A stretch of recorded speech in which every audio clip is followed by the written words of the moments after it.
Welcome to another edition of Fansview Fridays.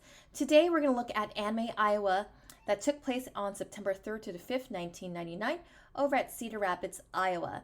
If this is your first time tuning into Fansview Fridays, Fansviews Fridays is a weekly stream here on my Twitch channel, Fridays at 6 p.m. Pacific Standard Time, where we go through each of Kevin Lillard's reports.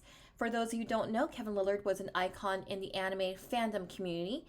He wrote a lot of reports, took a lot of photos in the late 90s to the aughts, and this is a way to preserve a lot of anime fandom history in the United States. Not only he took pictures of cosplayers, he also had interviews, he also had like some guest panels. So this is a really good snapshot of what con culture, fandom culture looked like back in the day, and it is my mission, the Wisteria Witch, to preserve this part of history. It is a lengthy one, but it's one that we definitely can do. A lot of these reports are being viewed via Internet Archive, and as we've learned last year, the Internet Archive can go down at any time. So we are doing as best as we can to preserve what we can of Kevin Lillard's Fansview convention reports. So we're going to take a look here. Artist Hiroshi Otto left and Steve Bennett of Studio Iron Cat Wright, who were at the con. Looks like this is going to be a short report because he has a section of pictures and panels. So first, let's just go through photos. Okay, let's just take a look at just some photos here at Anime Iowa. Here are the first people who showed up at Anime Iowa. Hey, who are the first people? Oh, look at that granny couch. Wow. The Collins Plaza Hotel is a new home for the third Anime Iowa. Like nearly every highway in the Midwest, there's a construction zone at the hotel. The main entrance is being rebuilt. No construction here in the atrium, with these intriguing replicas of a biplane and a gas balloon. Across the atrium is the Anime Iowa registration desk, where the first costumer of the convention worked on the phones. Oh wow, check out that arcade game. Next to the desk was a bit of nostalgia, this working Macross video game. Oh, what I'd give to give that a try. On the second floor of the con suite, volunteers loaded a CD jukebox with anime music disc, a first for the convention.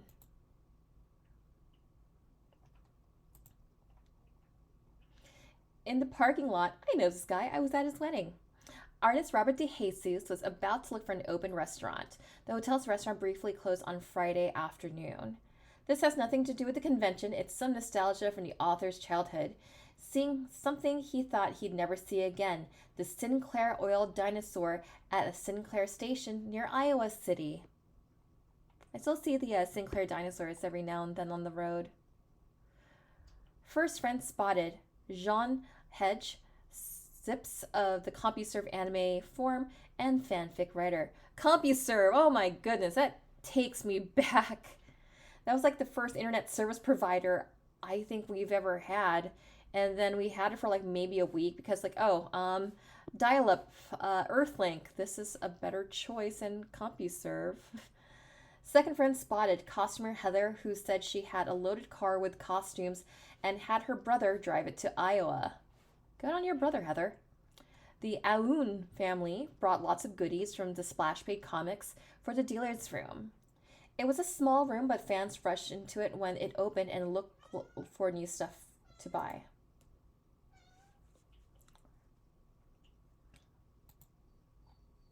Strangest item in the dealer's room was this Roadkill Pikachu t-shirt. Okay, Roadkill Pikachu.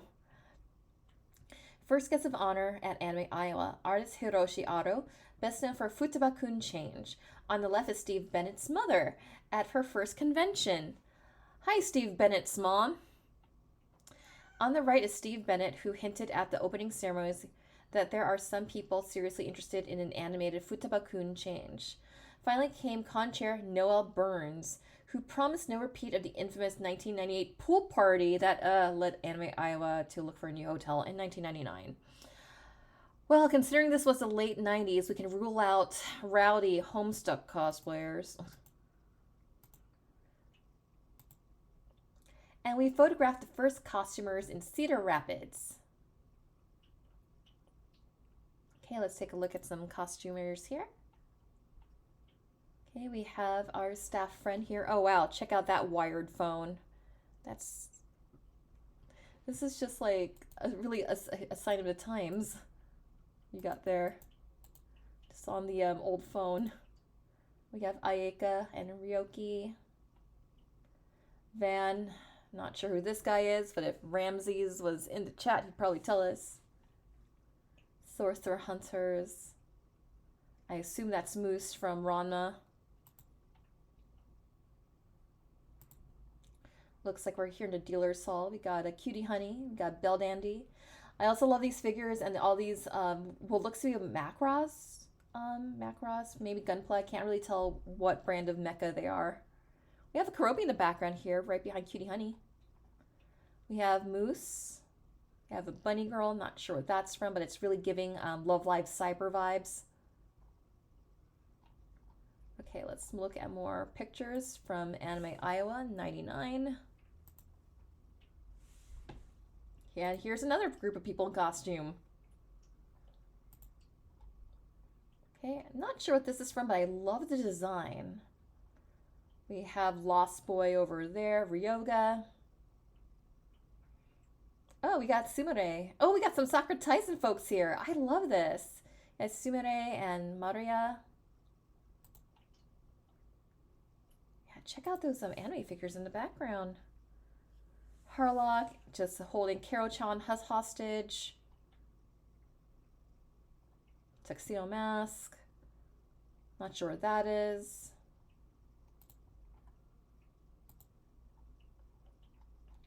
Okay, then came the Anime Iowa cosplay.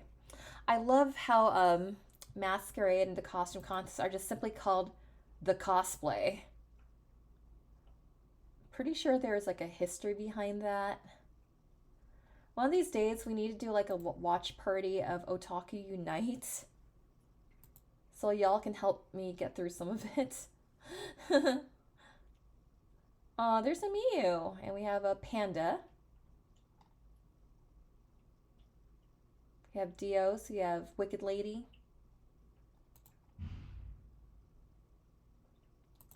Some really good entries here.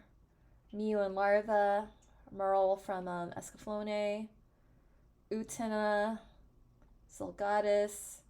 Yeah, like for $19.99, these are really good. And by just looking at like all these costumes here. Oh, we got Shamanic Princess and Fu from Magic Knight Rayearth.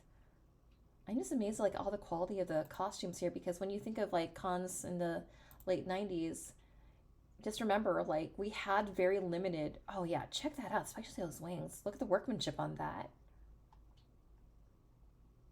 I have no idea what this is from. It is giving Rayearth, but I am all about that.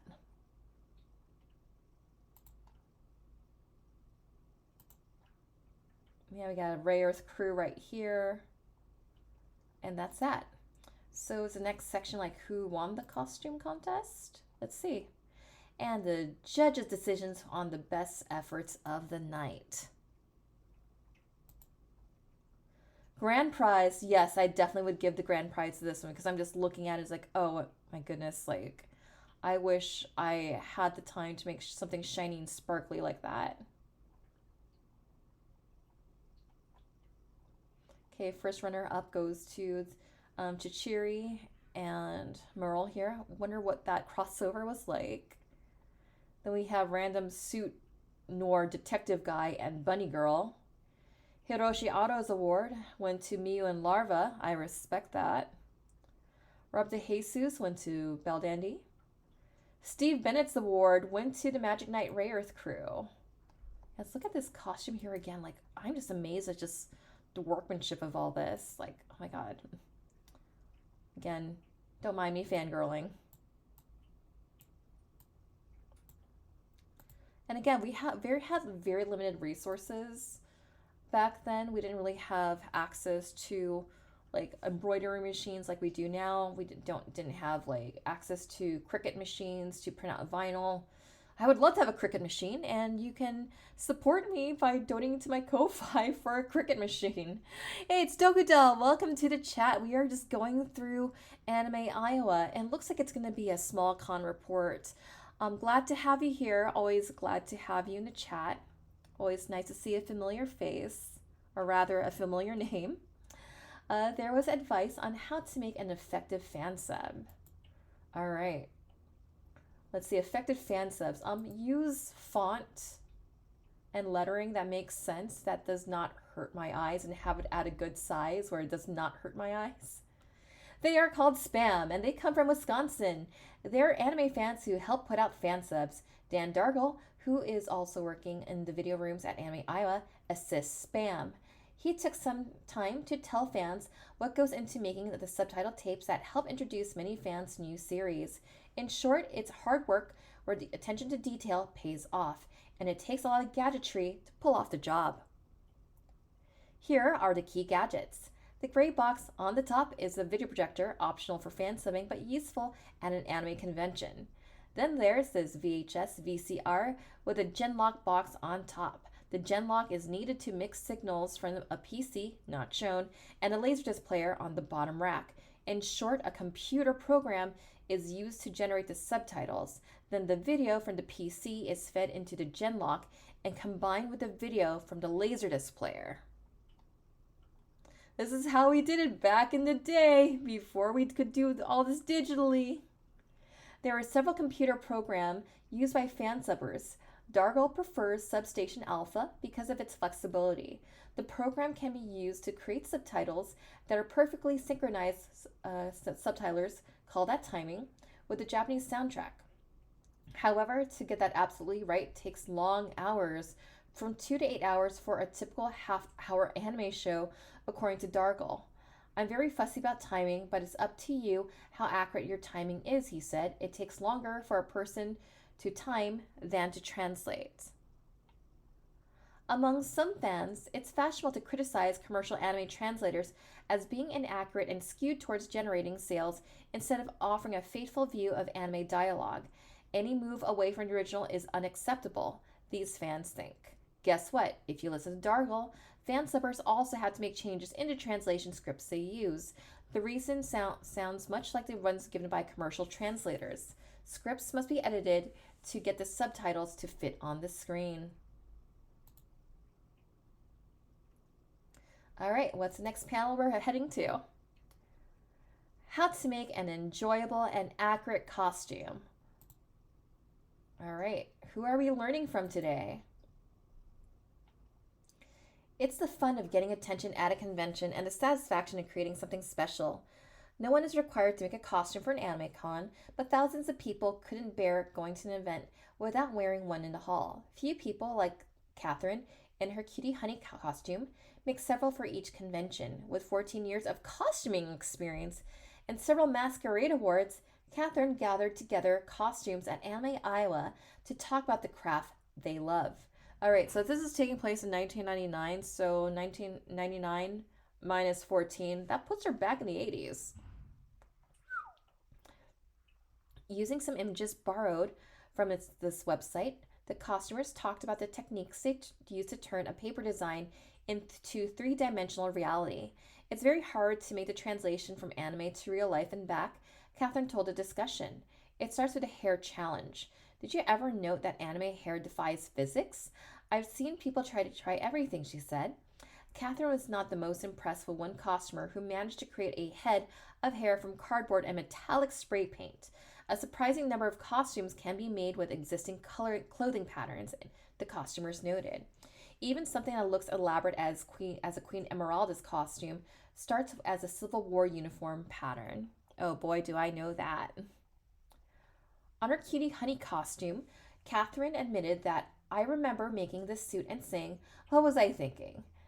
That outfit was simple compared to a shamanic princess costume she also made for Anime Iowa, where she had to figure out how to make the red wings that grow from the character's head large fake feathers with some wires solve that challenge, she said. Lena and Verse from Slayers can be hard to get right, not because of the costume design, which can be made from a modified jacket, pants, and tube top patterns, because a lot of the attention is needed to the costume's details. A few of my friends who cosplay from Slayers have mentioned that Lena's character design and character details on the outfit is very inconsistent. So yeah, I feel you, Catherine. Catherine noted that the most popular costumes for men and women are Sailor Scouts from Sailor Moon, and a person in the audience noted that it's easy to figure out skating or swimsuit designs to make the Sailor Scouts outfits. As a personal note, I'm currently working on the Eternal Sailor Senshi costume, and right now I'm using my go-to ice skating pattern for that one. It's more challenging to make the other Sailor Moon characters, especially the villains. The key to costuming is to enjoy convention through the costumes you wear, Catherine said. It's okay if you don't look like a character, absolutely. The important thing is to have a good time, she said. I wholeheartedly agree. If you're not having a good time, you ain't doing it right. And how to draw in the manga style. The artist guests at Anime Iowa got together to talk about the manga style of drawing. It turned out that left to right, Robert DeJesus, Hiroshi Aro, and Steve Bennett all grew up with American comics, then learned the manga style. Aro, of course, was immersed in the manga style in Japan, but he also enjoyed the US comics too. Hey, Glitch Melody, welcome. I'm glad you can join us. Yay! Welcome to our Anime Iowa show. DeJesus, who had to go all the way from Crown Point, Indiana to Johann Plaza in Chicago. Oh my goodness, that takes me back. I remember when Mitsuwas were called Johann, because that's why I learned it at what we had back in my hometown, where Johann was like where you would go to the Kunikiya bookstore to get Japanese groceries. Speaking of which, I probably need to grab some yakisoba and some meats. Yeah. Anyway, in Chicago to find manga, and has learned that from that style is a successful comics and video game artist. He picked up the style but does not want to imitate any artist. I don't want to be a clone of another artist. I want to be known for the stuff I can do on my own, he said. Otto admitted that the biggest obstacle to his manga career were his parents, who didn't think he should become an artist. Manga is more iconographic than the US comics, he said, with the Japanese art based on symbols that represent emotions, while the US art depends on expressions to get the emotions across. The manga big eyes and small mouth develop because they look cute. To Aro, these are the proportions of a baby, which seem cute to everyone. By contrast, Bennett's parents encouraged him to draw, but discouraged him from reading comics. He sneaked them into the house anyway. Bennett said that manga is more cinematic than manga. Okay. Where the best manga often resembles a film storyboard. For the fan artists in the audience, Bennett had some stern advice. Learn to draw first, beginning with the professional training and practice. He noted that even the most cartoony artists in the business began with classical training in proportion and anatomy. And I definitely can vouch that does ring true, because I do have a friend in the video games industry as an artist, and for a while he actually, as a side hustle, taught human anatomy in university. Anime Iowa fans got a rare chance to watch a first-rate manga artist at work. Okay, Hiroshi Aro at work. Fans at anime conventions often get sketches and autographs from manga artists, but they don't get to see the artists at work, creating the pages that will go into print. At Anime Iowa, Hiroshi Aro gave a special demonstration of what it was like to create a manga page that will be seen by thousands of readers in Japan. The pages seen here are for Koi Fulan, the story of yet another high school student, but with a typical Aro twist. This time, the male student's father had gotten remarried, and the student has fallen in love with his father's new wife. This leads to odd circumstances that Aro draws.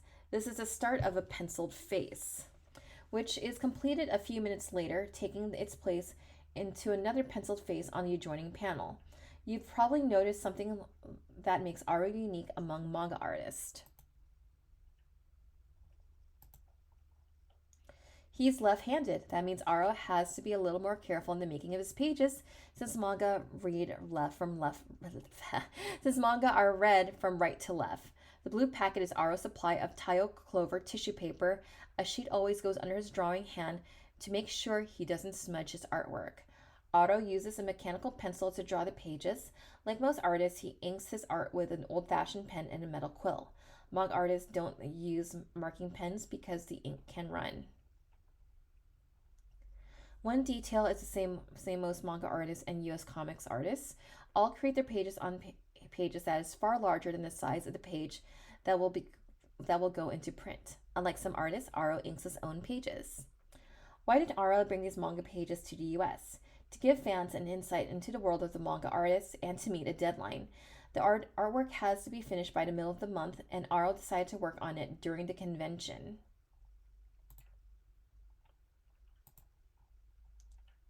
Okay, they also heard from Steve Bennett about changes in Studio Iron Cat. Anime Iowa was a coming out party of sorts for the reconstituted Studio Iron Cat. Back in July, just after Otakon, Kuni Kimura resigned as the person in charge of Iron Cat, leaving a new group of people in charge. Steve Bennett and Mark Hoffman traveled to Iowa for the convention, while Bennett's father stayed behind at the company's Virginia offices. As at Otakon, Bennett urged fans to write the company with suggestions, comments, and ideas for future Iron Cat releases. He said one of the changes in Iron Cat titles would be a letters column in the books, something not done before. With new management in place, we feel we can finally go places, Bennett said. We're going back to our roots, listening to people when they talk to us, and making sure the readers, the ultimate customers, are satisfied.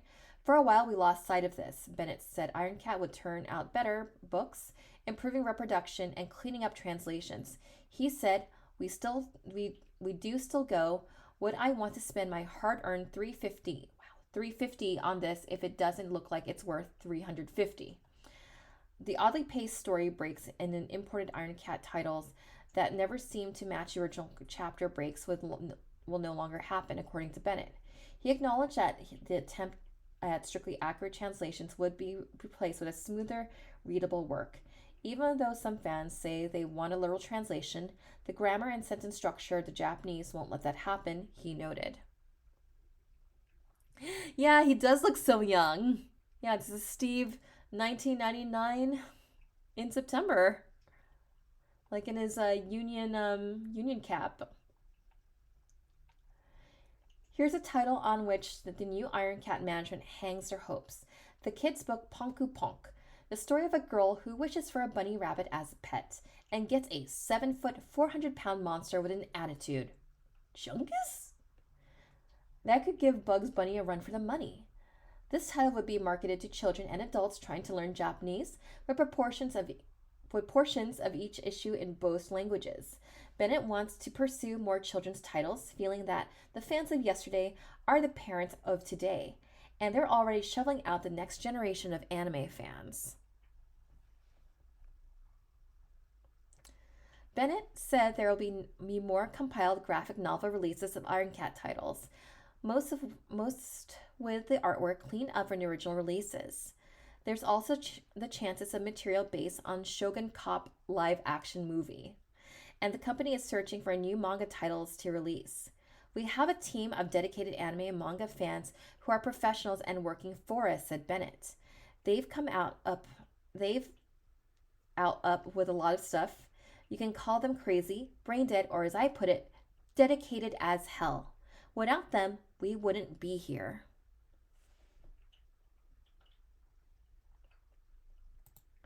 All right, what's next for panels? What's the next one we're going to?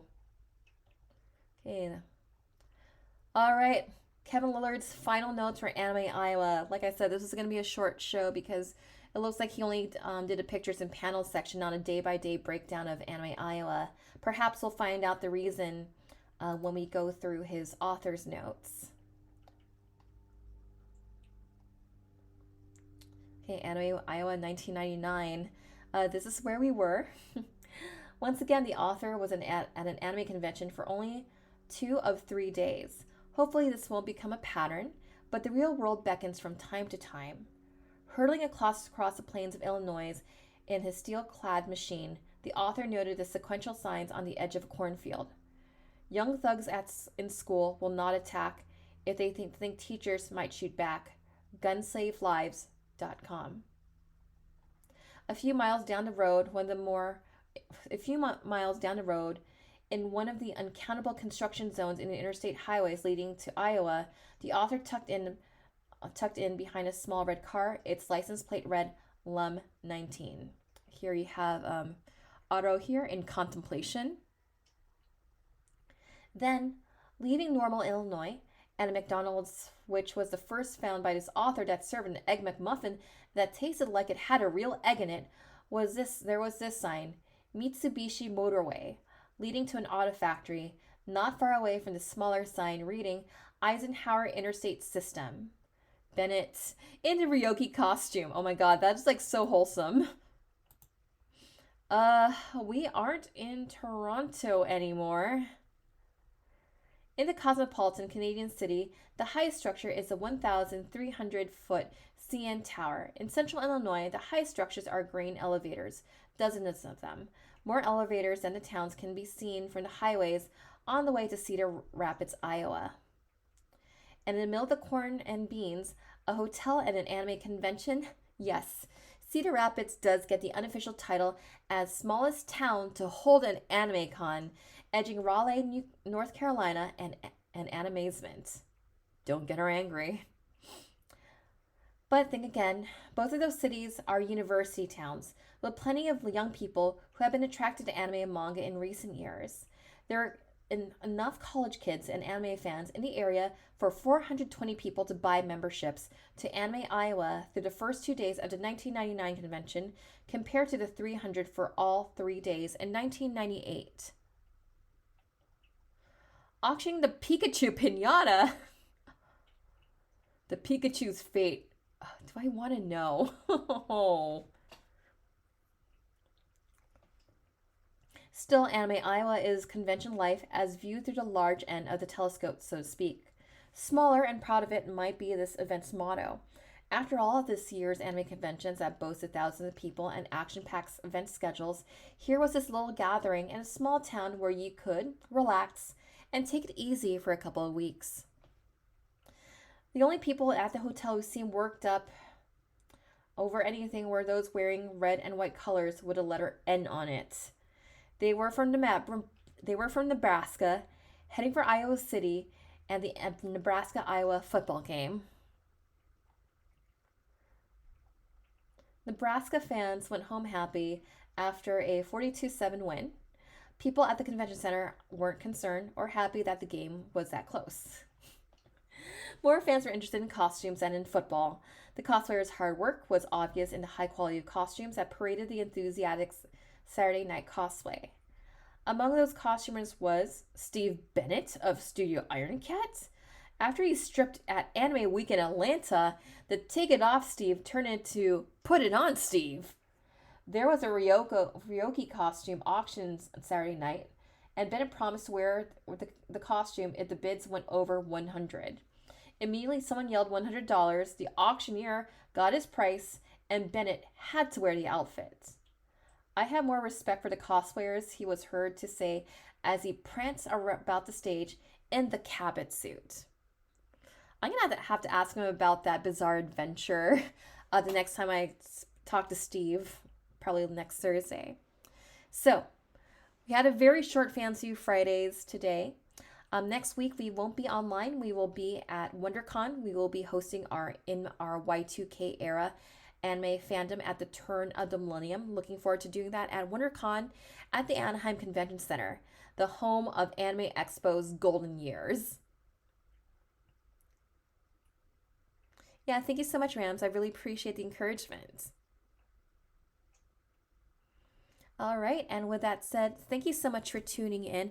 And remember to also support my book, The Fangirl Diaries. This has been a work that I've been just kind of like just writing for the past couple of years.